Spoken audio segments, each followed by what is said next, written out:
Hello everyone.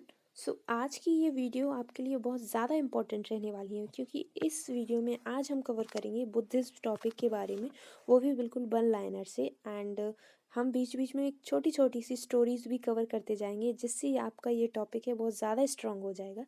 चलिए बिना देरी के स्टार्ट करते हैं। स्टार्ट करने से पहले नोट्स से पढ़ने से पहले हम बात कर लेते हैं बुद्धा जो गौतम बुद्ध थे उनके एक लाइफ बैकग्राउंड या फिर जो भी उनका फैमिली बैकग्राउंड रहा है उसके बारे में एक छोटी सी बात कर लेते हैं। ठीक है, तो ये जो गौतम बुद्ध थे किसके, शुद्धोधन यानी कि किंग ऑफ कपिलवस्तु के ये सन थे। अब देखिए जब इनका जन्म हुआ था ना, इनकी जब बर्थ हुई थी तो एक प्राइस्ट को किंग ने अपने घर बुलाया कि जो पहले से ही नहीं, पिछले ज़माने में ऐसा होता था ना कुछ कि पहले से ही फ्यूचर के बारे में पता कर देते थे, है ना, भविष्य के बारे में। जो प्राइस्ट वगैरह इतने पावरफुल, इतने ज़्यादा नॉलेज वाले रहते, इतने ज़्यादा विद्वान रहते थे कि वो भविष्य बता देते थे कि आगे वाले टाइम में इनके साथ क्या होने वाला है। तो वही सेम गौतम बुद्ध के साथ हुआ। अब देखिए जो प्राइस्ट घर पे आए, इनके जो पैलेस में आए, इनके जो महल में जो प्राइस्ट बुलाए गए थे at the time of birth of Gautam Buddha, तो उन्होंने क्या बताया, या तो गौतम बुद्ध क्या एक बहुत बड़े किंग बनेंगे अपने फ्यूचर में, या फिर वो बिल्कुल सेंट बनेंगे, या यानी कि जो मुनि वगैरह होते हैं, या तपस्वी, या तो तपस्वी बनेंगे या फिर एक किंग बनेंगे। तो अब देखिए जाहिर सी बात है कि कोई भी फादर नहीं चाहेंगे कि उनका जो बेटा है कोई क्या बने, कोई मुनि बने या फिर कोई तपस्वी बने। तो राजा ने क्या किया, यानी कि राजा, यहाँ किसको रिफ़र कर रहे हैं हम, शुद्धोधन यानी कि गौतम बुद्ध के फादर को रिफ़र कर रहे हैं। तो उन्होंने क्या किया कि अब देखिए वो भी नहीं चाह रहे थे कि उनके जो बेटे हैं गौतम बुद्ध हैं कि कोई संत बने। ठीक है, तो उन्होंने क्या किया कि अपने बेटे को कभी मतलब हमेशा अपने महल में रखा, यानी कि कभी हर चीज़ से, हर दुख से दूर रखा। उन्होंने बाहर की लाइफ ही बहुत कम देखी थी गौतम बुद्ध ने। पर एक टाइम ऐसा आता है कि मतलब एक बार वो एक रथ पे घूमने जाते हैं, अपने जो रथ चलाने वाले रहते हैं ना उनके साथ घूमने जाते हैं। ठीक है, उनका नाम था चन्ना, चन्ना या चन्ना, जो भी आप प्रोनाउंस करें, वट एवर इट इज़। उनके साथ ये एक बार घूमने जाते हैं तो वहाँ वो चार चीज़ें देखते हैं। ठीक है, जो क्या बोलते हैं, फोर साइट्स देखते हैं। एक ओल्ड मैन को देखते हैं, एक डेड बॉडी, एक सेंट एंड एक डिसीज्ड पर्सन, यानी कि जो पर्सन बीमार है, वो ये सारी चीज़ें देखते हैं। तब उनके मन में उसी टाइम से क्यूरियोसिटी सी आ जाती है कि ये चीज़ें क्या है लाइफ में, ये चीज़ें इतनी दुख क्यों हैं, उन चीज़ों के बारे में उन्हें जानना है, या फिर ये सारी चीज़ें उनके दिमाग में आने लगती हैं। एंड यही कारण होता है उनका घर छोड़ने का, यानी कि जब वो अपना एट द एज ऑफ 29 जब वो अपना घर छोड़कर जाते हैं जस्ट फॉर गेटिंग एनलाइटेंड, यानी कि एक सेंट बनने के लिए जब वो जाते हैं अपने घर से दूर एट द एज ऑफ 29, तो ये सारी चीज़ें उसी चीज़ के कारण होती हैं जो वो फोर साइड्स देखते हैं। ठीक है, ये तो हो गई सारी चीज़ें। अब हम बात कर लेते हैं टॉपिक के बारे में। ठीक है, तो सबसे पहले मतलब किस टाइप के क्वेश्चंस हमसे पूछे जाते हैं। ठीक है, तो बात करें अगर who is the founder of Buddhism, या मतलब जो रिलीजन है बुद्धिज्म रिलीजन, तो इसके फाउंडर थे हमारे गौतम बुद्ध। ठीक है, अब बात करें गौतम बुद्ध की बर्थ की, इनका जन्म कब हुआ था। अब देखिए 563 बीसी में इनका जन्म हुआ था, बट इसको इस ये जो डेट है, सॉरी डेट नहीं, ये जो ईयर बताया जा रहा है हमें, यही वाइडली एक्सेप्टेड है। ठीक है, वाइडली एक्सेप्टेड है, कोई एकदम से कोई फिक्स डेट हमारे पास, फिक्स ईयर हमारे पास अवेलेबल नहीं है। बट मोस्टली जगह जो भी वाइडली एक्सेप्टेड ईयर है वो है 563 बीसी। ठीक है, और अब बात करें कि बर्थ प्लेस किस जगह पे इनका जन्म हुआ था, तो इनका जन्म हुआ था नेपाल में, लुम्बिनी नेपाल में। ठीक है, तो रुम्मी देही डिस्ट्रिक्ट ऑफ नेपाल था, उसमें एक जगह थी लुम्बिनी, यहाँ इनका जन्म हुआ था। इनके जो पेरेंट्स थे, पेरेंट्स का मीन्स फादर कौन थे, शुद्धोधन इनके फादर थे जो कि किंग थे कपिलवस्तु के, एंड महामाया इनकी मदर थी। ठीक है, जो इन्हें इनकी जो छोटी एज में ही इनको इनकी डेथ हो जाती है और गौतम बुद्धा को छोड़कर चली जाती है वो। ठीक है, अब इनकी मदर की तो रियल मदर की तो डेथ हो जाती है, बट इनको पालता कौन है, इनकी जो देख रेख करता है वो है इनकी महाप्रजापति गौतमी, और इनकी ये आंट भी है एंड स्टेप मदर ऑल्सो। ठीक है, अब बात करते हैं गौतम बुद्धा की वाइफ। अब जो गौतम बुद्धा की जो मैरिज है यानी शादी है, वो बहुत जल्दी उनके पिताजी ने उनकी जो शादी है बहुत जल्दी कर दी थी। एंड इनकी वाइफ का नाम क्या था, यशोधरा, एंड एक उनका सन भी था जो है जिसका नाम था राहुल। ठीक है, अब बात कर लेते हैं other name of Gautam Buddha, यानी कि जो गौतम बुद्ध के अदर नेम है, यानी कि देखिए सिद्धार्थ उनका जो चाइल्डहुड का नेम था वो था सिद्धार्थ। ठीक है, एंड शाक्य मुनि भी इनको बोला जाता है क्योंकि ये शाक क्लैन में जन्मे थे। ठीक है, अब बात करें कि देखिए कुछ चीज़ें बहुत ज़्यादा इंपॉर्टेंट हो जाती हैं कि ही लीव्स, उनने जब अपना घर छोड़ा था क्या सेंट बनने के लिए, वो एनलाइट होना चाहते थे, इसलिए उन्होंने अपना घर छोड़ा था। तो कितनी एज में, मतलब जब उनकी एज क्या थी, तो एट द एज ऑफ 29।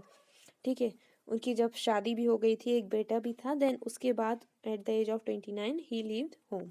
ठीक है, अब बात करते हैं, अब इन्होंने अपना घर तो छोड़ दिया, अब उसके बाद इन्होंने अपनी फर्दर टीचिंग्स को कंटिन्यू रखा। एंड इनके जो फर्स्ट टीचर रहे आफ्टर लिविंग होम, तो वो हैं अलारा कलाम। ठीक है, ये इनके फर्स्ट टीचर रहे, ये बहुत ज़्यादा इम्पोर्टेंट है। एंड जो इनके नेक्स्ट टीचर हैं यानी कि सेकंड टीचर कौन रहे, उद्राका रामपुत्र, ये रहे इनके सेकंड टीचर। ठीक है, अब इसके बाद क्या हुआ, अब देखिए इन्होंने मेडिटेशन करना स्टार्ट किया। ये सारी मेडिटेशन की जो टीचिंग वगैरह है ये अपने टीचर से लेते रहे, अपने गुरुओं से लेते रहे। फिर उसके बाद इन्होंने मेडिटेशन करना स्टार्ट किया। ठीक है, मेडिटेशन ने कहाँ स्टार्ट किया, उरुवेला बोध गया में स्टार्ट किया। ठीक है, और कहाँ, अंडर पीपल ट्री, एक ये पीपल के ट्री के नीचे बैठे, जो कहाँ था, bank of river Niranjan river के बैंक पर था। ठीक है, अब बात करें और ये जो निरंजन रिवर है, और इसका क्या, जो रिसेंटली इसको क्या बोलते हैं हम, फाल्गु रिवर के नाम से भी जानते हैं। ठीक है, ये चीज़ें हमारे लिए बहुत ज़्यादा इम्पोर्टेंट है कि कहाँ। अब देखिए जो उन्होंने मेडिटेशन किया, तो आफ्टर 49 डेज ऑफ मेडिटेशन, इन्होंने ये 49 डेज का मेडिटेशन कंटिन्यूअसली किया है under people tree and bank of river Niranjan. ठीक है, और फाल्गु। ठीक है, अब आफ्टर 49 डेज इनको क्या एनलाइटमेंट प्राप्त हो गया था। एंड इनका जो नाम है वो जो गौतम बुद्ध पड़ गया था। ठीक है, अब देखिए यहाँ पर उनका पूरा मेडिटेशन पूरा हो चुका था, and here he was called the enlightened one. ठीक है, तो अब बात करें, अब देखिए एक और इम्पोर्टेंट स्टोरी, चलिए एक स्टोरी, नई सी स्टोरी स्टार्ट करते, एक छोटी सी मज़ेदार सी स्टोरी स्टार्ट करते हैं गौतम बुद्धा को हेयर्स को लेकर। ठीक है, अब गौतम बुद्धा की हेयर्स, तो अब देखिए कुछ ऐसी स्टोरी है कि जब गौतम बुद्धा अपने घर से निकले थे मेडिटेशन करने के लिए, तो अब देखिए एट द एज ऑफ 35 उनको क्या है, एनलाइटमेंट प्रोवाइड हो गया था, ये चीज़ इन्होंने प्राप्त कर ली थी, यानी कि एक फुली सेंट में कन्वर्ट हो गए थे। अब जब वो घर से निकले थे तो उन्होंने अपने बाल पूरे हटवा लिए थे, यानी कि पूरे बाल उन्होंने शेप करा लिए थे। अब जब वो मेडिटेशन करने के लिए बैठे, यानी कि जब उन्होंने 49 डेज का जो कंटिन्यूस मेडिटेशन किया, तो उस टाइम पे क्या है, बहुत ज़्यादा हॉट समर थी। ठीक है, गर्मी थी। तो देखिए ताकि उनका मेडिटेशन ख़राब ना हो, ताकि जो वो तपस्या कर रहे हैं वो चीज़ ख़राब ना हो, तो एक स्नेल, और बहुत ज़्यादा उस टाइम पे गर्मी थी, तो एक स्नेल ने जाके क्या किया, इनके जो सिर पर है बाल नहीं थे उस टाइम पे, ये पूरा शेविंग करा कर गए थे। एंड तो वो स्नेल क्या करती है, इनके, ताकि इनको डिस्टरबेंस ना हो अपने मेडिटेशन के टाइम पे, इनके सिर पर जाके बैठ जाती है, एक स्नेल इनके सिर पर जाकर बैठ जाती है। ठीक है, तो अब देखिए उस स्नेल ने क्या सोचा है, ताकि इनका मेडिटेशन खराब ना हो, इसलिए वो जाके इनके सिर पर बैठ जाती है, ठीक है।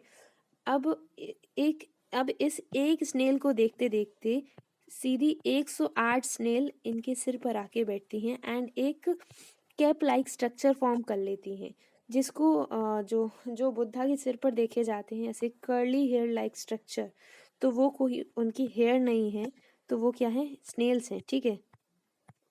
तो ये चीज़ बहुत ज़्यादा पूछी जाती है कि जो बुद्धा को एनलाइटमेंट प्रोवाइड कराने में बहुत बड़ा मेजर रोल किसने प्रोवाइड किया है, तो वो स्नेल्स ने प्रोवाइड किया है।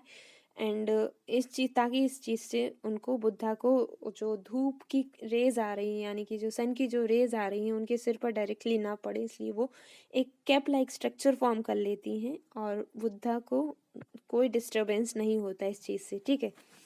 एंड तो ये तो हो गई हमारी एक छोटी सी स्टोरी। एंड एनलाइटमेंट कितनी एज में मिला था उनको, यानी कि जो निर्वाण मिला था एट द एज ऑफ 35, जब वो 35 साल के थे तब उनको एनलाइटमेंट प्राप्त हो गया था, ठीक है। अब बात करें, अब देखिए वो सेंट बन चुके थे इस टाइम पे एट द एज ऑफ 35। अब बात आती है उनके सरमन से, यानी कि उनकी टीचिंग्स प्रोवाइड करने की। तो उन्होंने अपनी जो फर्स्ट सरमन है कहाँ प्रोवाइड करी थी, एट सारनाथ। सारनाथ एक जगह है वहाँ, ठीक है, वहाँ इन्होंने अपनी पहली जो टीचिंग है वहाँ प्रोवाइड करी थी। कितने, 5 डिसिपल को, 5 शिष्यों को इन्होंने अपनी टीचिंग प्रोवाइड करी थी, ठीक है। अब बात करें इनकी डेथ की, इनकी डेथ कब हुई थी, तो इनकी डेथ वाइडली एक्सेप्टेड है 483 BC में। एंड जब वो उस टाइम पे कितने, 80 साल के थे, यानी कि 80 years, at 80 years of age इनकी मृत्यु हो गई थी, ठीक है। कहाँ मरे थे ये, कहाँ इनकी डेथ हुई थी, कुशीनगर में इनकी डेथ हुई थी। और ये कुशीनगर कहाँ है, यूपी का एक डिस्ट्रिक्ट है जहाँ हम रहते हैं, ठीक है। अब बात कर लेते हैं कुछ इम्पोर्टेंट और ज़्यादा इम्पोर्टेंट चीज़ों की, कि बुद्धा का जो हॉर्स थे, बुद्धा का जो हॉर्स था उसका नाम क्या था, उसका नाम था कंतक, ठीक है।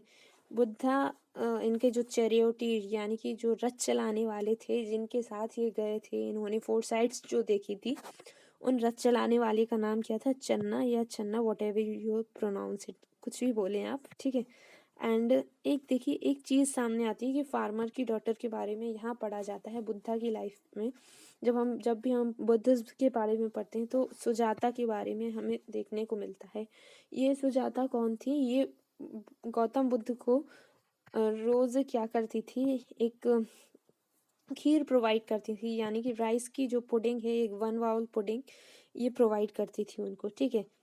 अब बात कर लेते हैं, ठीक है, ये सारी हो गई इन सब के बारे में, इनकी फैमिली बैकग्राउंड, इनका जन्म कहाँ हुआ, कहाँ इन्होंने हर चीज़ अपनी प्रोवाइड करी, कैसे ये एनलाइटमेंट इनको प्रोवाइड हुआ, कैसे ये सेंट बने, ये सारी चीज़ें हो गई। अब बात कर लेते हैं कुछ अलग चीज़ों की, कि देखिए नालंदा यूनिवर्सिटी है, ये क्या है, बुद्धिस्ट यूनिवर्सिटी है। And it is founded by you, very important question for you, and it is founded by Kumaragupta first, ठीक है।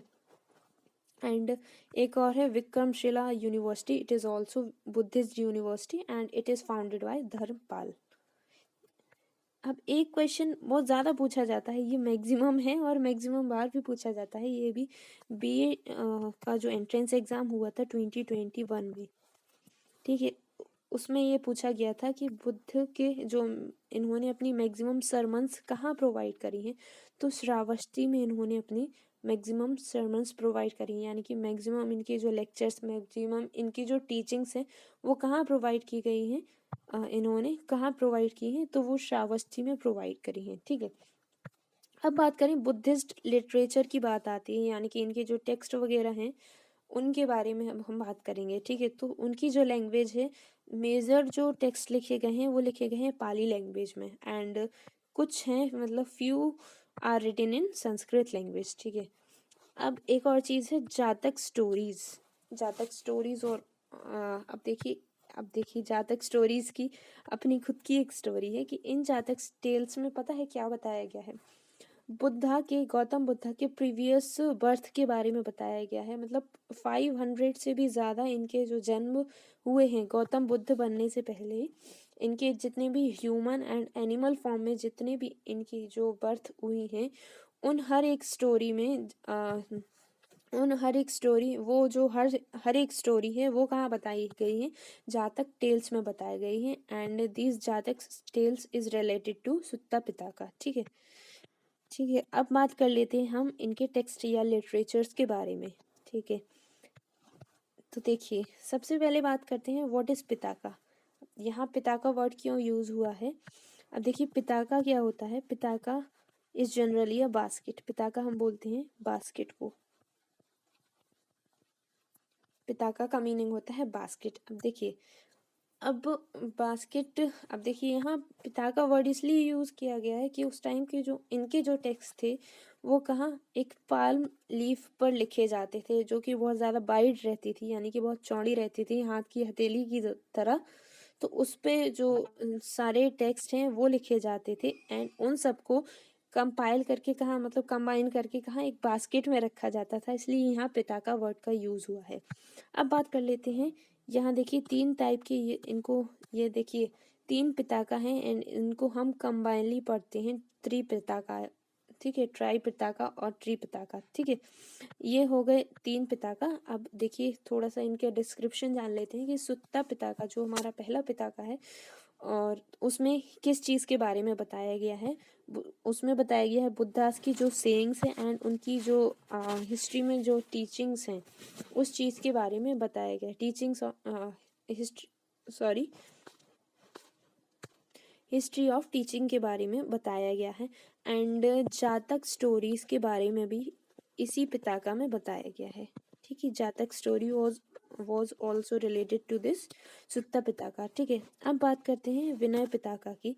तो इसमें बताया गया है discipline rules for monks and nun. जो भी बुद्धिज्म के जो भी डिसिप्लिन रूल्स थे किसके लिए, मॉन्क्स एंड नन्स के लिए, वो चीज़ें यहाँ विनय पिताका में बताई गई हैं। बात करें अगर अभिधम्मा पिताका की, तो यहाँ philosophy and doctrine of Buddhism के बारे में यहाँ बात करी गई है। ठीक है, और फर्दर डिसिप्लिन की बात यहाँ करी गई है। ठीक है, एक और इम्पॉर्टेंट चीज़ आ जाती है कि मिलिंद पान्हो, ये एक पाली लिटरेचर का पाली टेक्स्ट है। ठीक है, अब मिलिंद पान्हो का मतलब होता है क्वेश्चंस ऑफ मिलिंड। ठीक है, अब देखिए मिलिंड कौन थे। मिलिंड इनको he was a Indo Greek ruler and इनको मिनांदर नाम से भी बोला जाता है। ठीक है, कहीं कहीं हम मिलिंड लिखते हैं एंड कहीं कहीं मिनांदर भी हमें लिखा हुआ मिल जाता है। तो इस जो ये टेक्स्ट है मिलिंद पान्हो, इसमें क्या बताया गया है कि ये एक नागसेना थे, जो कौन थे, बुद्धिस्ट मॉन्क थे। इनके डायलॉग्स बताए गए हैं किसके साथ, मिलिंड यानी कि मिनांदर एंड नागसेना के इस टेक्स्ट में इनके डायलॉग्स को कंपाइल करके रखा गया है। ठीक है, अब बात कर लेते हैं फ्यू संस्कृत टेक्स्ट के बारे में। तो देखिए इनके संस्कृत टेक्स्ट कौन कौन से थे, बुद्ध चरिता एंड वज्र सूची, तो ये रिटन बाय अश्वघोष। ठीक है, नेक्स्ट इज महाविभाषा शास्त्र, तो एंड ये किसके द्वारा लिखा गया था, वासुमित्र के द्वारा। ठीक है, अब बात करें मध्यमिका एंड प्रश्न पारमिता करिका, ये किसके द्वारा लिखा गया था, नागार्जुन के द्वारा। ठीक है, नागार्जुन कौन थे, बुद्धिस्ट मॉन्क थे। ठीक है, अब बात करते हैं, ठीक है, 3 ज्वेल्स ऑफ बुद्धिज्म। अब ये 3 ज्वेल्स मीन्स बेसिकली क्या होता है, ज्वेलरी को हम बोल सकते हैं ज्वेलरी या जेम्स। यहाँ जो ज्वेल्स का मतलब है, यहाँ हम जेम्स कह सकते हैं, तो इसको हम लेटर ऑन डिस्कस करेंगे इसी वीडियो में। ठीक है, अब बात कर लेते हैं कुछ रॉयल पेट्रॉन्स की। मींस इनके जो फॉलोअर थे बुद्धिज्म के, वो कौन कौन से थे, कौन कौन से ये रूलर थे। ठीक है, तो मेजर रूलर हमारे कौन कौन से थे, देखिए आइए देखते हैं। अब क्वेश्चन आपसे यहाँ इस तरीके का पूछा जा सकता है कि अब जैसे आपको 4 ऑप्शन दे दिए, तो पूछा जाएगा कि which one is not the royal pattern of Buddhism. ठीक है, तो आपको वो टिक करना है। तो ठीक है, अब बात करें, देखिए अब रॉयल पैट्रन के बारे में देख लेते हैं कि बिम्बिसार एंड अजातशत्रु जो कि मगध रूलर, यानी कि मगध रूलर में भी किस पर्टिकुलर डायनेस्टी से, हर्यंका डायनेस्टी से बिलोंग करते थे। बिंबिसार एंड अजातशत्रु ये इनके पेट्रोन थे। ठीक है, नेक्स्ट बात करें प्रसेनजित जो कि कोशाला रूलर थे, ये भी इनके रॉयल पेट्रोन है। नेक्स्ट इज उदयन जो कि वास्ता रूलर थे। अशोका एंड दशरथ जो कि एक मौर्यन रूलर थे। कनिष्का जो कि एक कुषाण रूलर थे, इनके रॉयल पैट्रॉन थे। ठीक है, ठीक है, अब बात करते हैं मिलिंद और मेनांदर। ये चीज़ मैं आपको पहले ही क्लियर कर चुकी हूँ कि कहीं कहीं आपको मिलिंद लिखा मिलेगा, कहीं कहीं आपको मेनांदर लिखा मिलेगा, जो कि कौन थे, एक इंडो ग्रीक रूलर थे। ठीक है, इंडो ग्रीक रूलर थे। अब बात करते हैं कि वर्धन डायनेस्टी से कौन थे इनके रॉयल पैट्रॉन, तो हर्षवर्धन इनके रॉयल पैट्रॉन थे। And from Pal dynasty they are Gopal, Dharmapal and Rampal. And Pal dynasty, ये गोपाल कौन है, पाल डायनेस्टी के फाउंडर भी माने जाते हैं। ठीक है, अब बात कर लेते हैं नेक्स्ट। देखिए, बुद्धिस्ट सेंटर के बारे में अभी हम यहाँ बात करेंगे। बुद्धिस्ट सेंटर यानी कि जो कि जिन जगह पर बुद्धिज्म को बहुत ज़्यादा प्रमोट किया जाता था या जहाँ उनके बहुत ज़्यादा फॉलोअर थे, उन जगह की हम बात करेंगे। तो आंध्र प्रदेश में देखें तो आंध्र प्रदेश में अमरावती एंड नागार्जुनी कोंडा ये हैं हमारे बुद्धिस्ट सेंटर। बिहार में बात करें तो नालंदा और नालंदा यूनिवर्सिटी वीकेंड से, सो बिहार में ये चीज़ हमें देखने को मिल गई। नेक्स्ट इज गुजरात में क्या है, जूनागढ़ एंड बल्लभी। बल्लभी क्या है, यहाँ की एक यूनिवर्सिटी है, वो भी बुद्धिस्ट यूनिवर्सिटी है। एमपी में बात करें एमपी यानी एमपी मतलब मध्य प्रदेश में बात करें तो यहाँ का क्या फेमस है बुद्धिस्ट के लिए, सांची स्तूपा एंड बारहट। ठीक है, नेक्स्ट बात करें महाराष्ट्र। महाराष्ट्र में क्या फेमस है बुद्धिस्ट सेंटर के लिए, तो Ajanta and Ellora caves Buddhist caves हैं। ठीक है, यहाँ बहुत सारी चित्रकारियाँ हमें देखने को मिल जाएंगी। ठीक है, अब बात करें उड़ीसा में। उड़ीसा में क्या है, धौलागिरी बुद्धिस्ट सेंटर है। एंड बात करें अगर हमारे यूपी की, तो यूपी में क्या है, Kannauj, Kaushambi and Mathura are the Buddhist centre. ठीक है, so this was all about Buddhist centre. अब बात करें मेजर जो उस टाइम पे बुद्धिस्ट काउंसिल हुई थी। ठीक है, यानी कि जो बौद्धिक परिषद हुई थी, तो उनके बारे में हम बात करें तो ये चीज़ें कब हुई थी, after the death of Buddha, Gautam Buddha की डेथ के बाद ये काउंसिल हेल्ड हुई। ठीक है, बात करें अगर हम फर्स्ट बुद्धिस्ट काउंसिल की, तो ये कब हुई थी, 483 BC में हुई थी। एंड उस टाइम पे जो पैट्रॉन थे वो कौन थे, अजातशत्रु प्रेजेंट थे, who belong to Haryanka dynasty. ये चीज़ मैंने आपको पहले भी क्लियर कर दी है। कहाँ हुई थी ये हुई थी राजगृह में। ठीक है, पहली जो बुद्धिस्ट काउंसिल है वो हुई थी राजगृह में, और कहाँ हुई थी, सुत्ता पर्णा गुना कावा में। ठीक है, एंड इसकी जो चेयरमैन थे, इस काउंसिल के जो चेयरमैन थे वो थे महाकाश्यप। ठीक है, ये थे इसके चेयरमैन। एंड इसका जो मतलब रिजल्ट कह सकते हैं एक तरीके से हम, इस काउंसिल के थ्रू क्या क्या चीज़ें आई हमारे सामने, तो विनय पिताका एंड सुत्ता पिताका वाय आनंदा, ये दोनों जो टेक्स्ट हैं, जो हमारे पाली लिटरेचर के टेक्स्ट हैं, उस टाइम पे क्या हुआ, ये दोनों कंपाइल किए गए। किसके द्वारा, विनय पिताका किया गया उपाली के द्वारा, एंड जो सुत्ता पिताका है वो आनंद के द्वारा कंपाइल किया गया। ठीक है, बात करें अगर सेकंड बुद्धिस्ट काउंसिल की, तो ये हुई थी 383 BC में। तो और उस टाइम पे जो रॉयल पैट्रॉन थे वो कौन थे, काल अशोका उस टाइम पे थे, एंड ही बिलोंग टू शिशु नागा डायनेस्टी। एंड कहाँ हुई थी ये काउंसिल, तो वैशाली में हेल्ड हुई थी, यानी कि इसका जो वेन्यू था वो वैशाली था। एंड बात करें अगर इसके चेयरमैन की, तो वो थे सभा कमी। एंड अगर बात करें कि थर्ड बुद्धिस्ट काउंसिल कब हुई थी, तो ये हुई थी 250 BC में। एंड उस टाइम के जो पैट्रॉन हैं वो अशोका माने जाते हैं, and he belongs to Mauryan dynasty. And जो इसका वेन्यू है वो है पाटलिपुत्र। कहाँ हुई थी, पाटलिपुत्र में हुई थी थर्ड बुद्धिस्ट काउंसिल। एंड जो इसके जो चेयरमैन हैं वो हैं मोगालीपुट्टा टिस्सा। तो ये हैं उसके चेयरमैन। एंड इसके थ्रू क्या हुआ था, इसका जो रिजल्ट क्या आया था कि कोडिफिकेशन ऑफ अभिधम्मा पिताका हुआ था उस टाइम पे। कोडिफिकेशन और वी कैन सी कंपाइलेशन हुआ था अभिधम्मा पिताका इन पाली लैंग्वेज। ठीक है, बात करें अगर फोर्थ बुद्धिस्ट काउंसिल की, तो ये कब हुई थी? 72 सॉरी ये हुई थी 98 AD में। एंड उस टाइम के जो पेट्रोन हैं वो हैं Kanishka and who belong to Kushan dynasty और रूलर ऑफ और we can say real founder of Kushan dynasty. And ये कहाँ हुई थी? कश्मीर में हुई थी।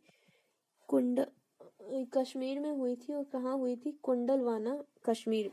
ठीक है, ये एक जगह का नाम है। एंड बात करें अगर इनके चेयरमैन की, तो कौन थे? वासुमित्र इस फोर्थ बुद्धिस्ट काउंसिल के चेयरमैन थे। एंड जो वाइस चेयरमैन थे वो कौन थे? अश्व घोष इनके इसके वाइस चेयरमैन थे। ठीक है, और इस टाइम से क्या हुआ? फोर्थ बुद्धिस्ट काउंसिल के थ्रू क्या हुआ? Division of Buddhism into Mahayana and Hinayana sect, यानी कि इन दो सेक्ट में बुद्धिज्म को डिवाइड कर दिया गया इस काउंसिल के थ्रू। तो ये हो गई हमारी बुद्धिस्ट काउंसिल कवर। अब बात करें Prince Siddharth and it's four site. अब देखिए गौतम बुद्ध जब अपने सारथी के साथ, यानी कि सारथी आई थिंक रथ चलाने वाले को बोलते हैं, तो जब उनके साथ जब वो बाहर गए थे, तो ये देखिए ये गौतम बुद्ध हैं यहाँ, और ये है रथ चलाने वाला जिनका नाम चन्ना है या छन्ना जो भी हो। ठीक है, मुझे तो इसे प्रोनाउंस करने में बड़ी दिक्कत आ रही है। ठीक है, अब बात करें तो इन्होंने देखिए चार चीजें क्या क्या देखी जब ये गए बाहर। तो देखिए इन्होंने देखा एक old person, he is a old person. देखिए ये रथ चलाने वाला है, ही इज बुद्धा, गौतम बुद्ध। उस टाइम पे ये प्रिंस थे, प्रिंस सिद्धार्थ। एंड इन्होंने देखा, देखिए पहली चीज जो देखी इन्होंने देखा एक ओल्ड मैन। ठीक है, नेक्स्ट चीज जो इन्होंने देखी नेक्स्ट चीज इन्होंने देखी, देखिए क्या है? एक डेड बॉडी जा रही है यहाँ।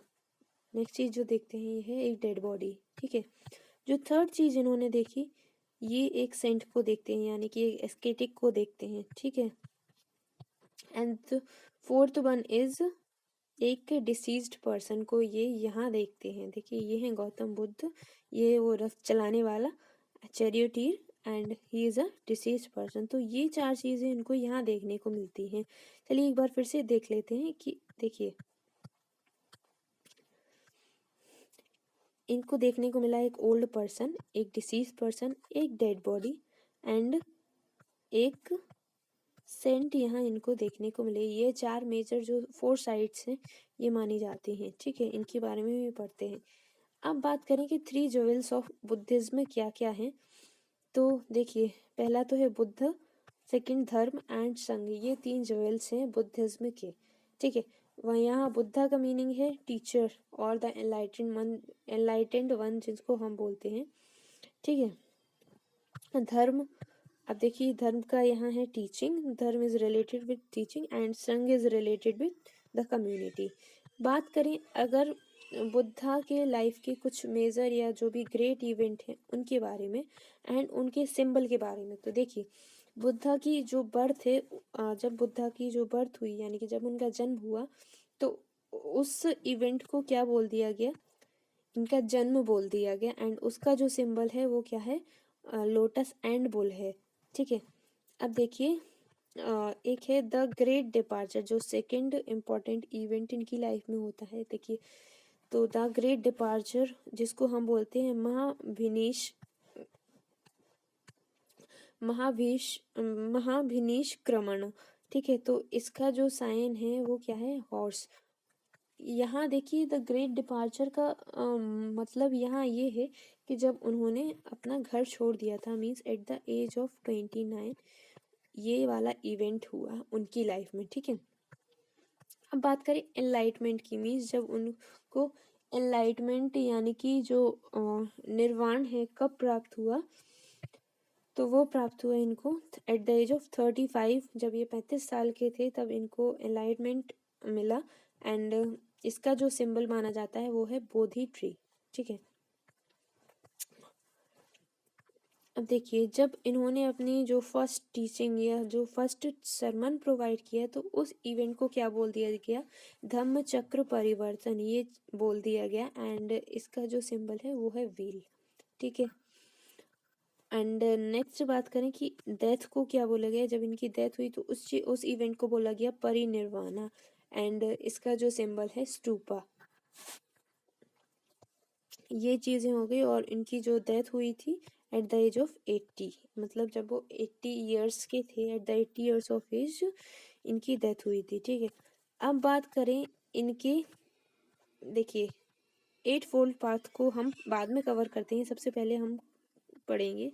देखिए इनके जो 4 नोबल ट्रुथ थे, गौतम बुद्धिज्म के जो 4 नोबल ट्रुथ थे उनके बारे में हम अभी पहले बात कर लेते हैं। ठीक है, तो वो पहला क्या था, देखिए life is full of sorrow, यानी कि जो लाइफ है हमारी पूरी दुखों से भरी है। अब दूसरा ये है there are cause of sorrow, means जो दुख है हर उस दुख का एक कारण है, there is a cause of sorrow. Third बात करें कि this sorrow can be stopped, अब जो दुख है हमारी लाइफ में वो रोका जा सकता है। ठीक है, and next one is there is a path leading to cessation of sorrow, means उस सॉरो को रोकने के लिए हमारे पास एक पाथ है, यानी कि कुछ रास्ते हैं या कुछ तरीके हैं जिससे हम उस दुख को आने से रोक सकते हैं। ठीक है, और वो पाथ क्या है, अष्टांगिका मार्ग। ठीक है, यानी कि 8 फोल्ड पाथ के थ्रू हम सौरों को आने से रोक सकते हैं, यानी कि दुख से प्रिवेंशन पा सकते हैं। ठीक है, ठीक है, अब पहले हमने ये बात करी कि 4 जो उनके नोबल ट्रुथ हैं उनके बारे में बात करी। अब बात कर लेते हैं हम, देखिए यहाँ 8 फोल्ड पाथ की, जो उनके 8 फोल्ड पाथ थे उनके बारे में हम बात कर लेते हैं। ठीक है, पहला था हमारे पास right view, right intention, right speech, right mindfulness, right concentration, and right effort, right livelihood and right action. These are the 8 fold path of Buddhism. ठीक है, इन सारी चीज़ों के थ्रू ना हम जो सॉरो है उससे हम बच सकते हैं, यानी कि दुख से बच सकते हैं। ठीक है, अब बात करें इनके सेक्ट की। यहाँ देखिए मेजर 2 सेक्ट बताए जाते हैं कि महायान और हीनयान। तो यहाँ देखिए इनका कंपैरिजन दिया गया है कि जो भी हीनयान एंड महायान है इनका देखिए वर्सेस में इनका कंपैरिजन दिया गया है। अभी ये जो हीनयान सेक्ट है यहाँ क्या पाली लैंग्वेज का यूज़ किया गया है, और महायान में किया गया है संस्कृत लैंग्वेज का यूज। ठीक है, हीनयान को हम क्या बोलते हैं, हीनयान को हम बोलते हैं द लेसर व्हीकल, एंड जो महायान है उसको हम बोलते हैं ग्रेटर व्हीकल। इसको लेसर व्हीकल एंड इसको बोलते हैं हम ग्रेटर व्हीकल। अब ठीक है, जो हीनयान है वो किसके द्वारा पेट्रोनाइज किया गया है, वो अशोका के द्वारा पेट्रोनाइज किया गया है। एंड जो महायान है वो किसके द्वारा पेट्रोनाइज किया गया है, बाय किंग कनिष्का एंड हर्ष। ठीक है, ये बात हो गई। अब बात करें कि अब देखिए जो हीनयान है हमारा, उसे हम हीनयान को हम कहते हैं साउदर्न बुद्धिस्ट रिलीजन, यानी कि देखिए साउदर्न बुद्धिस्ट